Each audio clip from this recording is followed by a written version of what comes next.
guys, so today we're going to be discussing a little bit of like an English survival guide, just in case you're like stressed about coming into English 2. Yeah, here are some tips and tricks from me.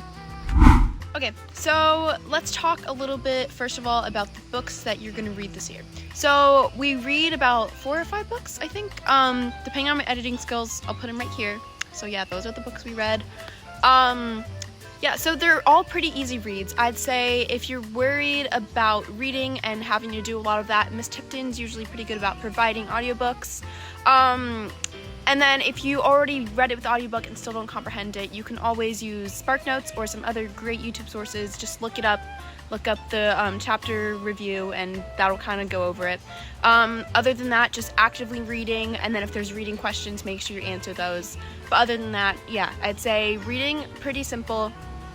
If there are reading questions and you don't get the answers to it, don't stress out about it. You can always ask about it in class. Just make sure you write something down during the interim.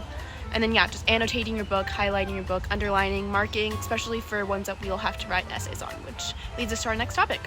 Okay, so next let's talk a little bit about essays. Same thing, you write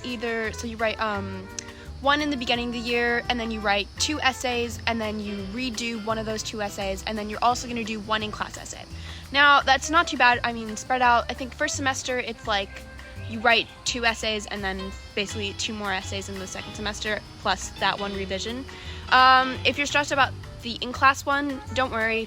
I'd say the main thing about that one is just completing your outline, and I do recommend typing that one. There is an option to write it, but I feel like writing it is just a lot harder, and especially if you have good typing skills, you can type a lot faster than you can write, and your hand will get tired too.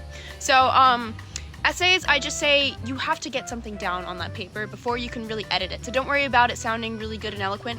Just make sure you get words down, get your ideas out, and then focus on editing later. There's a lot of good editing sites that you can like run it through. Yeah, make sure it's MLA.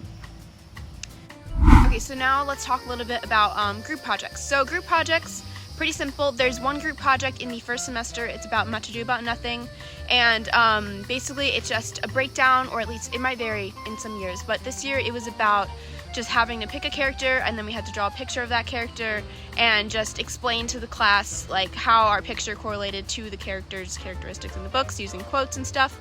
And I'd say main tips, I'm not sure if you'll get to pick the groups, and yeah, be nice to your teammates. Okay, so Socratic seminars is what we're going to talk about next. I think basically we did almost 1 per each book, except for this last book, which was Lord of the Flies. So these aren't too bad. Just make sure you come prepared. Usually Miss Tipton will tell you in advance like what question the question will be, and then you'll just have to write some things about that. Include quotes from the book if you can. That's really helpful. And then obviously don't be afraid to like speak up during those. Share your opinion. It makes the time go faster when the whole group's talking instead of awkwardly sitting there in silence. So make sure like you're talking with your classmates during that. Share your opinions. Yeah, you only have to talk once or twice, so if you don't like talking, don't worry about it. But yeah, they're pretty easy. I like them because it's a fun way to kind of discuss the book without having to write an essay on it. So yeah, Socratic seminars, I think that's all I really have to cover about that. Not too easy, don't stress out about it. So yeah, I'd say as long as you keep all those things in mind, you're looking pretty good to passing this class. Really, don't worry, have fun. The teacher's really nice, so it'll be great. Bye guys!